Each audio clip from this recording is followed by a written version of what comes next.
From Hollywood, it's time now for... Johnny Dollar. Hi, Johnny. Who dat? George Reed. Well, Merry Christmas, George. Is it? Oh, what's the matter? You ever hear of Jediah Gillis? Eccentric? Owns about half of Rhode Island? That's the boy. A couple of weeks ago, he wrote a special policy on an item he wanted insured. And it's up and disappeared, huh? How'd you know? Oh, just a wild guess. What did he lose? I hope you're sitting down, Johnny. Yeah? Why? Because the insured item is a mouse. House? Mouse. What?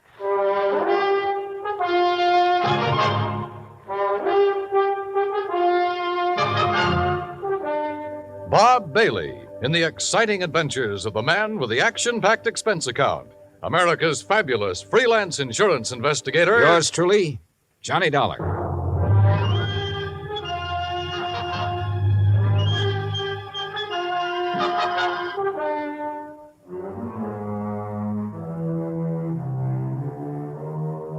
Expense account submitted by Special Investigator Johnny Dollar to Floyd's of England, American Branch Office, 443 North 15th Street, Hartford, Connecticut. The following is an account of expenses incurred during my investigation of the missing mouse matter. Expense account item 1, 85 cents. Taxi from my apartment to George Reed's office. He was on his feet waiting for me. His Ivy League suit looked as though it had been slept in, and he needed to shave. Close the door, Johnny. Yeah, sure. Johnny, I'm going to level with you. This thing has me going. Well, it serves you right. Anybody who'd insure a mouse deserves what he gets. Yeah, but it isn't an ordinary mouse, Johnny. No? Not according to Mr. Gillis's original application. Yeah, take a look. Item to be insured. One unusually talented grayish-brown mouse. Unusually talented? Like how? I don't know. What? I tried to find out, but Gillis wouldn't tell me. And still you issued the policy. You know our company, Johnny. We have a reputation for insuring almost anything, but we have to draw the line occasionally, and we would have here, except for one thing. What's that? And believe me, it better be good. It is. Gillis carries all of his insurance with us. Yeah, but even so. Just one of his several policies is a straight life for $350,000. Wow, king-size premiums, huh? Exactly. So when he called asking us to insure this fellow's mouse for a few weeks... Wait a minute. Gillis doesn't own it? No. Well, who does? It belongs to a friend of his, a man named Glazer. He's spending the holidays with Gillis. Gillis didn't want to be responsible if something happened to Glazer's mouse while he's there, so he asked us to write the policy. How much did you insure it for? All the company would allow, $5,000. Oh, now, George, you think I want to get all worked up over a lousy $5,000 loss? What kind of a commission can I possibly make on that? Look, give me a chance to finish, will you? All right, but only because it's Christmas. All right. Late last night, I received a call from Gillis. He wanted to know whom we considered the best investigator in this part of the country. When I told him, he told me about the mouse and insisted I send you up to help look for it. No, George, I'm sorry, but I'm going to pass. I've handled some screwy cases in my time, but this is... Please, wait till I finish, will you? I told Gillis you wouldn't be interested. That's when he started putting on the squeeze. Squeeze? How do you mean? He said if I didn't get you, he'd cancel his policy. Oh, come on. You don't believe that, do you? I don't know what to believe. Gillis is a screwball of the first water. We've known that for a long time, and frankly, I'd rather not take a chance. Well, you've got to. Maybe not. I've received an okay from upstairs. On this one, you can write your own ticket. Well, why didn't you say so in the first place? You didn't give me a chance.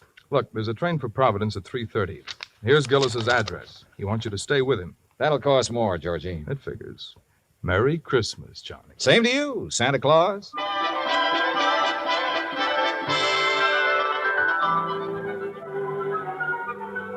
Expense account item 2, 85 cents. Cab fare back to my apartment. I was intrigued by what George had told me and by what his company was going to add to my bank account, so I didn't really mind changing my plans for the holidays. Expense account item 3, $18.90. Transportation, including a round-trip ticket, Hartford to Providence, and cab fare out to the Gillis residence. Palace would be a better word for it. It stood in the middle of a large wooded park. Must have been half a dozen acres, all of it surrounded by an old-fashioned iron fence. I dismissed the cab and had started toward the front door when it opened. And standing against the light, watching me, was a tall, beautiful girl. Careful of the steps. What? The steps, they're icy. Oh, thanks.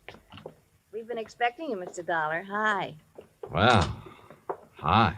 Mr. Glazer and Father are in the library. Would you like to meet him now or wait till after you're settled? I'm afraid I'd better see them right away, Miss Gillis. Marion, Johnny. Well, come along. You know, for the first time, I'm glad I came home for the holidays. Home from where? New York. Here we are. You'll have to come visit me, Johnny. Maybe I'll do something drastic, like losing a mouse to guarantee it. Marion, I told you to keep that door closed. Oh, Mr. Dollar's here, Father. Oh, well, have him come in. Yes, by all means, have him come in. See you later, Johnny. Yeah. Well, Dollar, glad you finally got here, yes, indeed.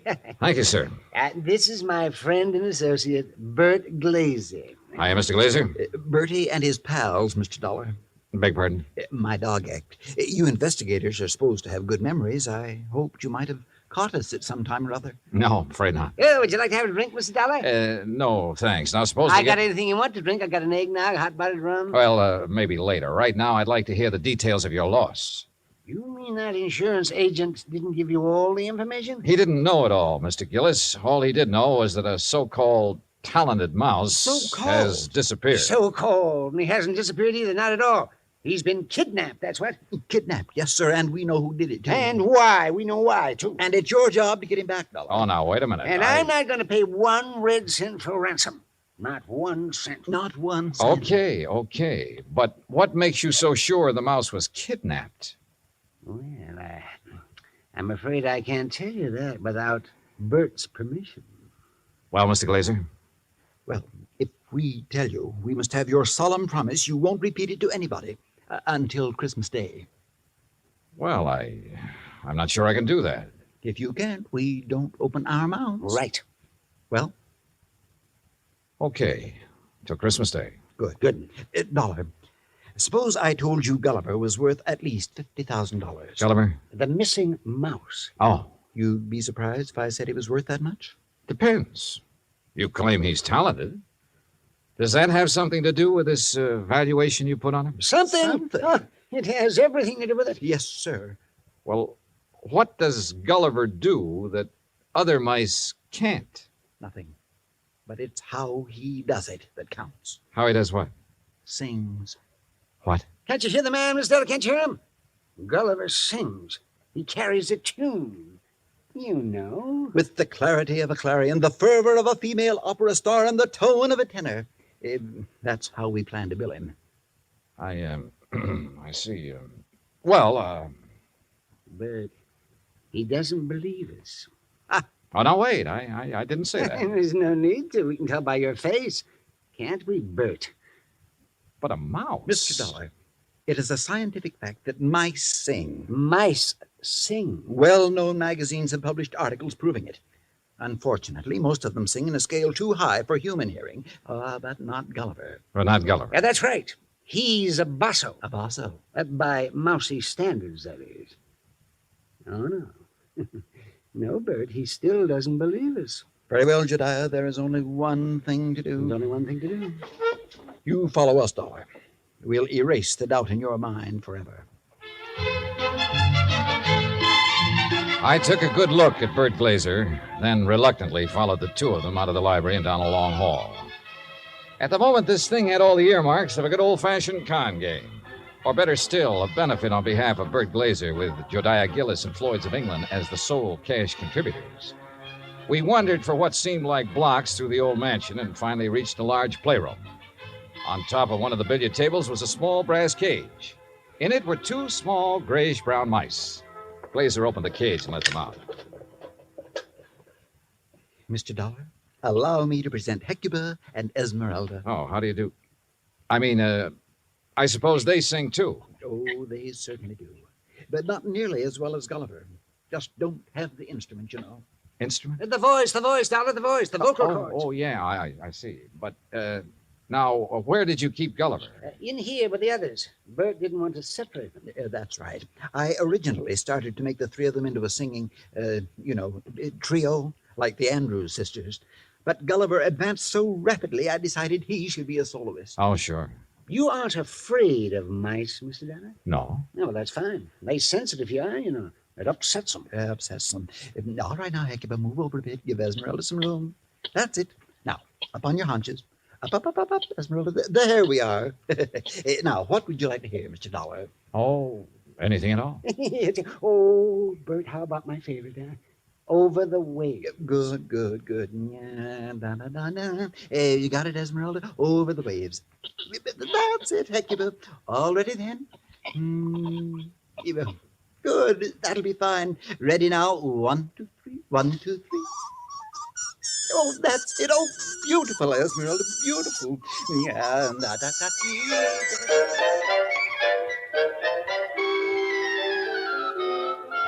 Well, I won't say I was convinced, but I won't say I wasn't. But I will say those mice were singing something, or giving a mighty good imitation of it. We returned to the library, and this time I sampled the eggnog liberally. Is that all right, Dollar? Oh, fine, thanks. Well, Dollar, you know now why we believe Gulliver was kidnapped? Well, I'm not sure. To exploit him. What else? Exactly. You have any idea who did it? Harry McQueen, that's who. McQueen. Who's McQueen? Used to be my agent. Theatrical agent? Uh-huh. He's been snooping around here lately, Johnny. We figure he's gotten wind of our mice. Well, what do you mean by snooping around, Mr. Gillis? No, you know, he's been out here twice this week wanting to see me. Had to kick him out of here yesterday morning. How'd he get in? Well, my daughter answered the door. Yes, She didn't know McQueen from Adam. So when he asked for me, she figured he belonged in here, rehearsing the show with the rest of us. Rehearsing what show, Mr. Gillis? What show? The show for the Children's Hospital. Jodiah puts one on for the sick kids every Christmas Eve. Of course. You know, Dollar, variety act, a Santa Claus. This year, though, we got a radio hookup. Go all over the state. And Gulliver, well, he was going to headline. And that's why I sent for you, Dollar. I figured you can get him back by tomorrow afternoon if anybody can. How long was McQueen in here before you noticed him? Long enough to lift Gulliver. This was our dress rehearsal, Dollar. We'd asked some of the kids from around the neighborhood in to watch, so it was pretty crowded. Where were the mice during the rehearsal? Well, that's where I made my mistake. What do you mean? We were keeping them a secret till the real show. Well, where were they? In their cage, over there on the mantel. Now, we were using this part of the room for the stage, so McQueen could have just reached in and taken Gulliver without us seeing him. Now, what makes you so sure McQueen did it? We told you. Besides, who else would want him? Who else? And it was right after I kicked him out of here that I discovered Gulliver was missing. What'd you do then? I called off the rehearsal and started searching for him. McQueen? Big Gulliver. And I put in a telephone call to the Providence house where McQueen was staying. Did you talk to him? Nope. They said he checked out.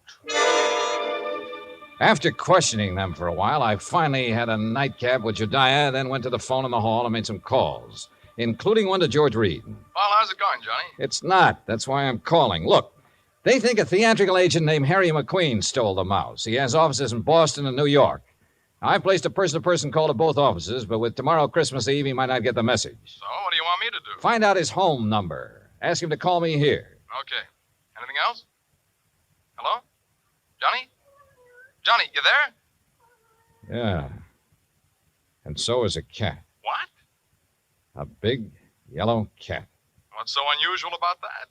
Oh, nothing. Except he's got a grayish-brown mouse between his two front paws.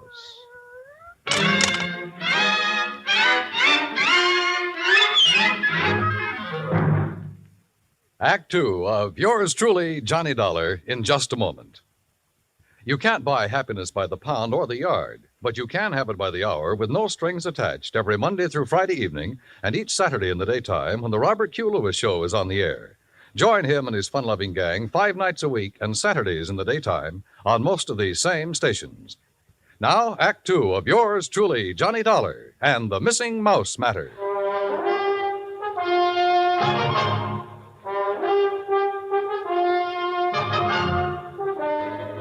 I was standing in the hall of Jediah Gillis's home looking at a big yellow cat that had a mouse between its two front paws.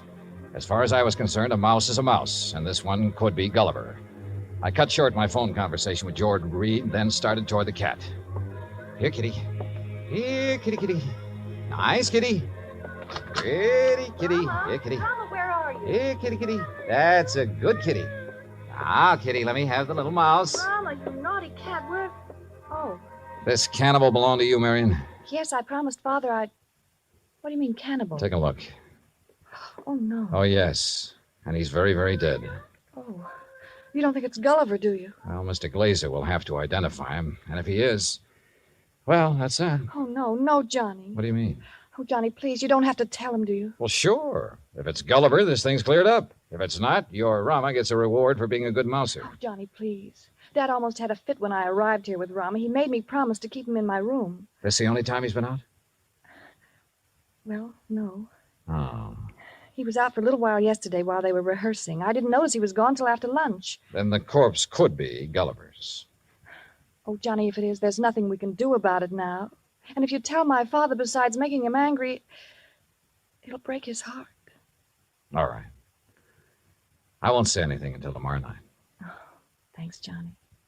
Night. Good night.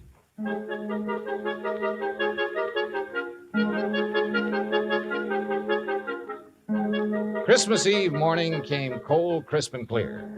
The Gillis grounds were covered with new fallen snow, and the trees were heavy with icicles, giving the whole place the look of a winter wonderland. I dressed and went down to join Gillis and Bert Glazer at breakfast.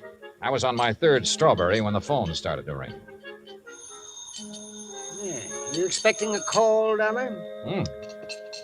Yeah, matter of fact, I am. Yeah, and you'd better answer it. If it's somebody at the broadcast station for me, tell them I'll be at the Children's Hospital at noon. They can call me there. Right. Hello? Johnny Dollar? Speaking. Look, I don't know what's going on down there or why you're going to pester me about it. Who is this? Harry McQueen, who did you think? Well, I wasn't sure. Well, your friend Reed got me out of bed this morning, Dollar. He told me you wanted to ask me some questions about a mouse that's missing from Jediah Gillis's place. That's right. What do you know about it? Well, I've done a lot of pilfering in my time. I've taken towels from hotels from Maine to Miami and Seattle to Bridgeport. But I never had to stoop so low as to steal a mouse from any hotel, garbage dump, trap, or field. Do I make myself clear? Perfectly. Except for one thing. Yeah? This particular mouse was a performer. Was a what? He was trained, did tricks. Still doesn't interest me. Well, then why were you trying to see Mr. Gillis? To get some of my people on his Christmas show. Anything wrong with that? No. There'll be a lot of publicity about it. Would have done him a lot of good. And you're sure you weren't interested in the mouse? Look, Dollar, when I went into this business 18 years ago, I swore then I'd never handled kids, belly dances, or animal acts. But you handled Bert Glazer's dog act. Is what? Dog act, Bertie and his Oh, pals. somebody's feeding you a line, Dollar. That act was Bill Birdie and his pal, and the pal is a dummy. Glazer's a top-notch ventriloquist. He's a master. You hear me, Dollar? Yeah, Harry. I hear you fine. I had to do some thinking, so I put on my coat and went outside for a walk around that wooded park. What I had just learned about Glazer confirmed what my instinct, my common sense, had been telling me all along. Except for one thing. The performance given by Hecuba and Esmeralda the night before. If Glazer had been doing the singing for those two mice, he was a master ventriloquist. Which was exactly what Harry McQueen said he was. I'd started back toward the house, wondering if I should get Jediah aside now and tell him or wait until after the show when something soft and cold hit me on the back of the head. Hey! Sorry, Johnny, I couldn't Oh. resist such a serious target. Anything new? Well, if you mean have I found Gulliver, the singing mouse, no. Dad told me to tell you if Gulliver does turn up before 1:15, rush him over to the hospital. Yeah, sure. But I think that's extremely unlikely. You think Rama got him, don't you? If he did, he got a very ordinary mouse. He didn't get one that sings. I'm afraid I lost you. Doesn't matter. Oh, now I wonder what he wants. Who? That boy on the porch.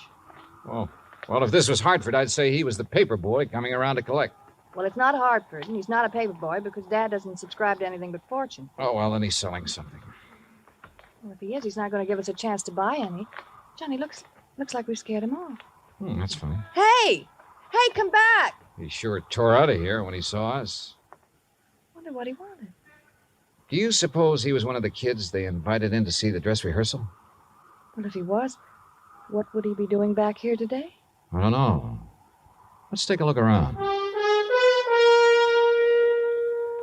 We found it in the playroom, near where Gulliver's cage had been. It was a roundish metal clamp, the kind a boy wraps around his trouser leg when he's riding a bike. I was about to call the hospital and ask Jediah for a list of all the kids they'd invited to the rehearsal when the front doorbell rang. Johnny, it's that boy again. Better let me get in.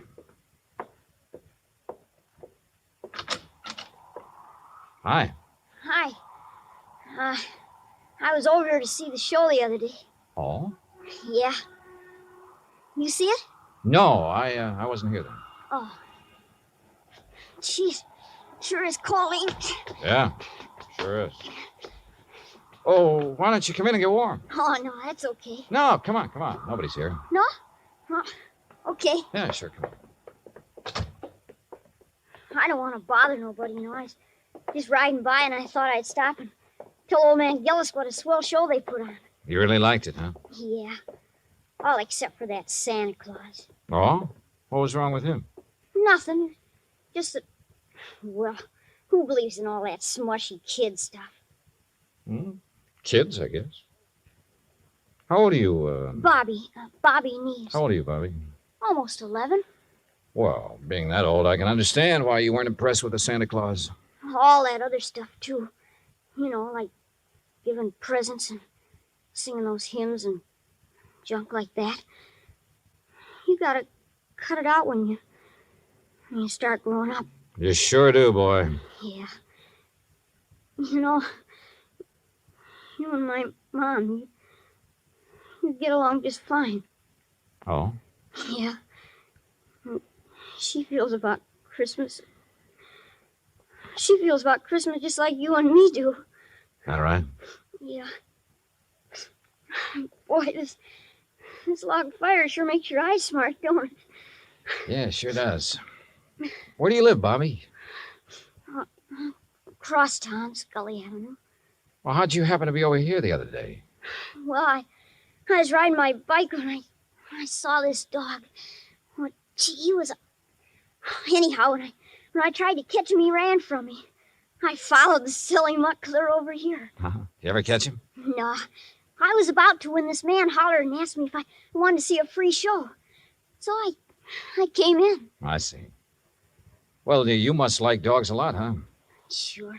You got one? Used to have when my pop was with us, but we can't have no pets where we're living now. Oh, that's rough. Yeah.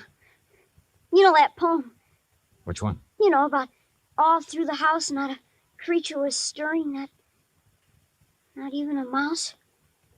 Yeah? Well, that fits our place. Especially now. How do you mean? Well, I didn't think he'd miss it, you know. Man with a house as big as this one and all. So when I saw this cute little fella up in that cage, well, I didn't really mean to take him on holding me, but when he got under my sweater and was real quiet, like he liked me, well, you know what I mean. Yeah, Bobby. I know. But I got to thinking and decided to bring him back. So would you give me the old man to Mr. Gillis for me, please? No? I think you'd better do that yourself. Oh, no, please. He might be awful mad at me by now. No, Bobby. In fact, you're going to get a reward. Yeah? Word of honor. Now, what do you say we go down where Mr. Gillis is putting on that Christmas show and see it? Okay? Oh, sure. Bobby. Yeah? Did you notice anything unusual about this mouse? Yeah, I sure did. What was it? He got some white on his right hind foot.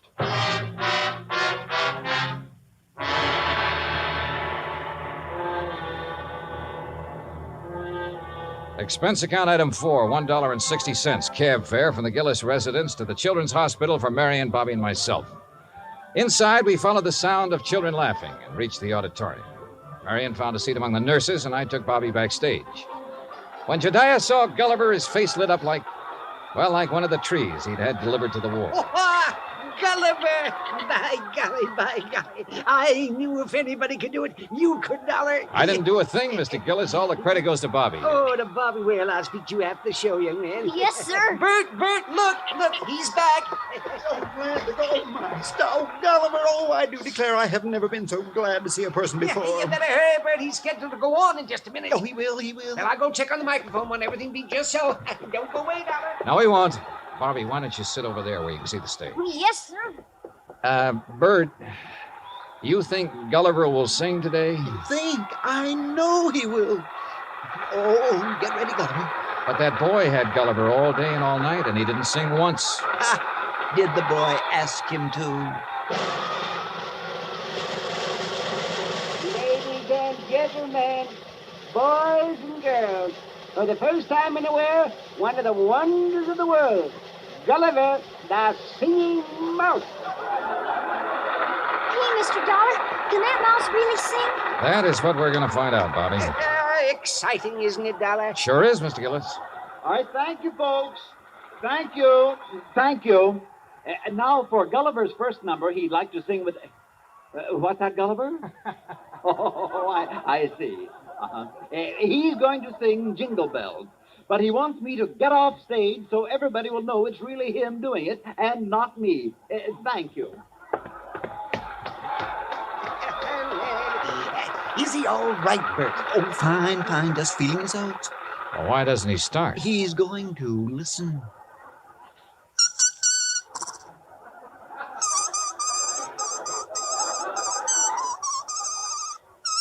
Well, Dollar.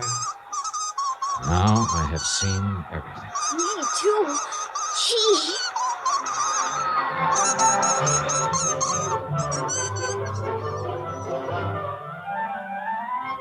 Bert Glazer had a logical answer for having lied about his old vaudeville act. He knew I wouldn't believe the mice could really sing if I'd known he was a ventriloquist. And you know, well, after all, yet sometimes... Expense account total, including cab fare, Hartford Station to my apartment, $38.20.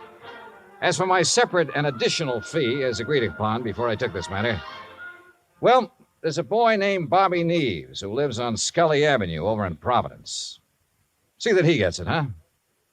Yours truly, Johnny Dollar.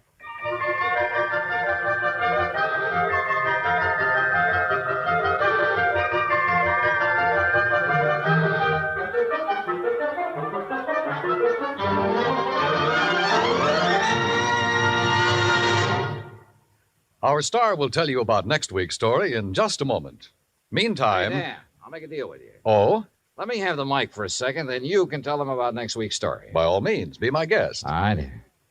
I just don't want to pass up a chance to do two things. First, well, Pam and Eric and Fran, Mr. and Mrs. Froelich, Helen, Will, Scotty, all the rest of you nice people who've written in to tell us how much you like the program. Thanks. I really appreciate hearing from you, and believe me, I'll answer your letters just as quickly as I can. Second, well, I'm sure you know what this is, and I want you to know it comes from the heart. Merry Christmas to you. God bless you. Now, next week. Next week, the case of a prize fighter who could win only by losing because his life depended on it. Right. Join us, won't you? Yours truly, Johnny Dollar. Yours truly, Johnny Dollar, starring Bob Bailey, originates in Hollywood. It is written by Charles B. Smith and produced and directed by Jack Johnstone. Heard in our cast were Mary Jane Croft, Howard McNear, Parley Bear, G. Stanley Jones, Bill James, Lawrence Dobkin, and Richard Beals. Musical supervision is by Amerigo Marino. Be sure to join us next week, same time and station, for another exciting story of yours truly, Johnny Dollar. Dan Cubberly speaking.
You've been listening to the OTR Gold Network. Find more classic radio at otrgold.com.